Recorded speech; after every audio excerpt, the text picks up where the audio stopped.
Кратење на бирократските процедури за добивање на одреден лек за ретките болести е главниот апел на здравствената фела, според кој би се олеснил животот на пациентите, чиј број е се поголем.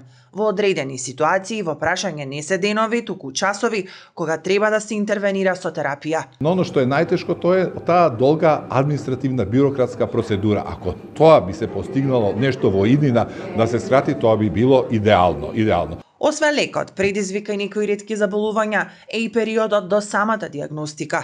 Пациент додека дојде до својата диагноза во Европска унија му требаат помеѓу 5 и 7 години.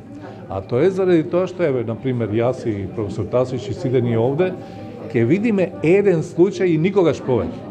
Толку се ретки. Од Националната комисија за ретки болести при Министерството за здравство велат процедурите се многу поолеснети, а се работи на нивно до усовршување. Етокот беше донесено дете од Кавадарци, кое што беше клинички поставена суспекција дека се работи за спинална мускулна атрофија. Колегите од Македонската академија за науки и уметности работеа сабота и недела, во понеделникот ја потврдија диагнозата. Во вторникот заседаваше Комисијата за ретки болести ја одобри терапијата.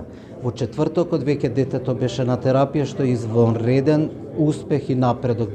Овие горливи прашања под мотото кон персонализирана медицина се во фокусот на 11-тиот конгрес за ретки болести што се одржува во Охрид, а на кој учествуваат 300 експерти кои бараат побрзи решенија и подобар квалитет на живот за пациентите.